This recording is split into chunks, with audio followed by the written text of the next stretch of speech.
কেন এসেছো তাও আজকের দিনে? আমি তো ইভেন্ট অর্গানাইজার হিসেবে এসেছি। আমার জীবনের সবচেয়ে বড় ইভেন্ট আজকে।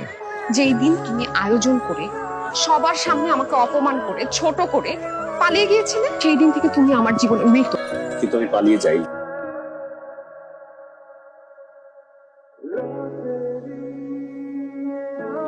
কি কারো বার্থডে নাকি?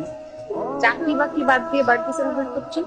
যে মানুষ জান্নাতটাকে সত্যিকারের জান্নাতের মতো বানিয়ে রাখে, তার জন্মদিনে একটু আয়োজন না করলে হয় না। মা মারা যাবার পর গত 10 বছরে এটা আমার জীবনের সবচেয়ে শ্রেষ্ঠ জন্ম। Happy birthday. টিপ আপনার জন্য। আপনি টিপ করেন না কেন? কপালটা খালি খালি লাগে। এদিকে টিপের জাত তো আপনার উপর রাগ করে বসেছিল। ভাগ্যিস আমার সাথে দেখা হয়েছে, দিয়ে এলাম। কি এভাবে তাকিয়ে আছেন কেন? কিছু বলবেন? তো গিফট দেওয়ার মানুষ নেই। হয়তো আছে, সে আপনার জন্য অনেক কিছু কিনেও রেখেছে। নেই যখন রেখেছে তাহলে এখনো দেয়নি কেন? কারণ সে দেওয়ার সাহস বা সুযোগ কোনোটাই পাচ্ছে না।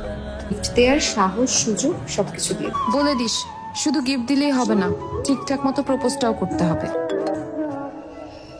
হ্যালো চাচা।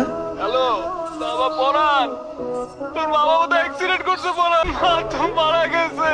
তোর বাবারে নিয়ে আমরা সবাই হসপিটালে যেতেছি, তাড়াতাড়ি আয়।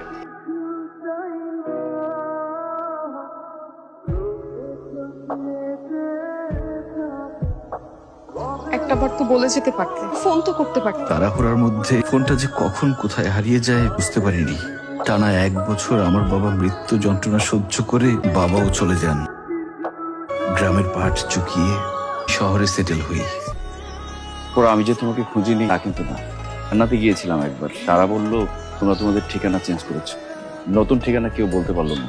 প্রচন্ড রাগ, অভিমান আর অপমান থেকেই আমি কাউকে ঠিকানা দেইনি। এসব কি হয়ে গেল পাখি? আমি জানি না পরাণ, এত বছর পর যখন আমাদের দেখা হয়েছে, এখন তুমি বলো আমি কি করব?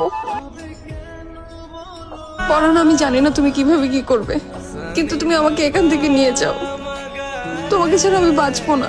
আজকে তোমার গায়ে হলুদ, কালকে বিয়ে, আমি এখন কিভাবে কি করব?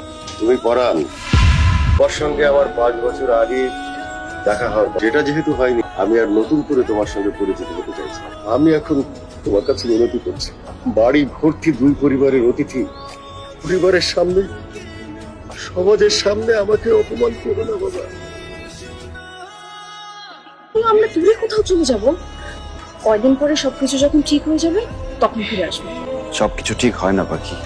না হলে আমার কিচ্ছু লাগবে না, আমার এইসব কোনো কিছুর দরকার নেই, কাউকে দরকার নেই। আমি শুধু তোমাকে চাই পরাণ।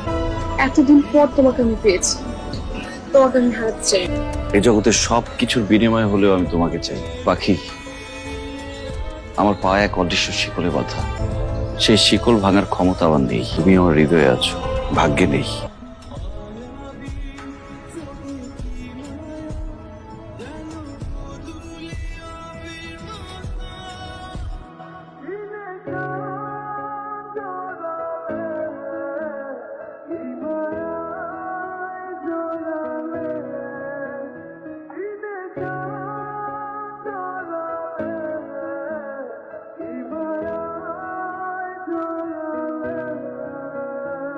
তুমি কোথায় যাচ্ছ পরাণ?